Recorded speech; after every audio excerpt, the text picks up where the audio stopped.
Hi hello welcome to my 35th day of mini vlog. ಸರ್ವರಿಗೂ ಗೌರಿ ಗಣೇಶ ಹಬ್ಬದ ಶುಭಾಶಯಗಳು.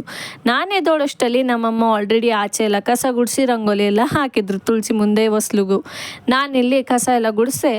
ಅದಾದಮೇಲೆ ನಮ್ಮಮ್ಮ ಇಲ್ಲಿ ತೆಂಬಿಟ್ಟಿಗೆಲ್ಲ ರೆಡಿ ಮಾಡ್ಕೊತಾ ಇದ್ರು. ಅದಾದಮೇಲೆ ಮನೆಯೆಲ್ಲ ಒರೆಸಿ ನಾನು ಫ್ರೆಶ್ ಅಪ್ ಆಗಿ ಸೀರೆ ಉಟ್ಕೊಂಡು ಕಾಣಿಸ್ತಾ ಇದ್ದೀನಿ ಅಂತ ಹೇಳಿ ಸ್ವಲ್ಪ ಫೋಟೋಸ್ ವೀಡಿಯೋಸ್ನೆಲ್ಲ ತಗೊತಾ ಇದ್ದೆ ಅದೇ ಗ್ಯಾಪಲ್ಲಿ.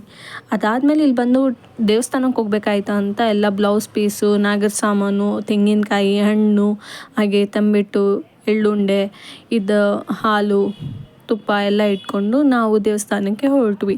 ಪ್ರತಿ ವರ್ಷ ಎಲ್ಲಿಗೆ ಬರ್ತಿದ್ವೋ ಅದೇ ದೇವಸ್ಥಾನಕ್ಕೆ ಹೊರಟ್ವಿ.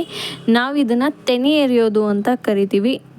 ಪೂಜೆಯನ್ನು ಮಾಡ್ತಾಯಿದ್ವಿ. ತಂದಿದ್ದ ಹಣ್ಣು ಕಾಯಿನೆಲ್ಲ ಅರ್ಪಿಸಿ ಪೂಜೆನ ಮುಗಿಸಿ ಕೈಗೆ ದಾರನ ಕಟ್ಕೊಂಡು ಮನೆಗೆ ಬಂದ್ವಿ. ನಾವೇನು ಗಣೇಶ ಎಲ್ಲ ಕೂರಿಸಿ ಮಾಡಲ್ಲ, ಮನೇಲಿರೋ ವಿಗ್ರಹಕ್ಕೆ ಪೂಜೆ ಮಾಡ್ತೀವಿ.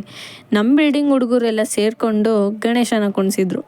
ಅಲ್ಲಿ ಕೈ ಮುಕ್ಕೊಂಬಂದು ಪ್ರಸಾದನ ತಿಂದು ಬಂದೆ. ಅಷ್ಟೊತ್ತಿಗೆ ಫುಲ್ ಡ್ಯಾನ್ಸ್ ಆಡ್ತಿದ್ದಾರೆ.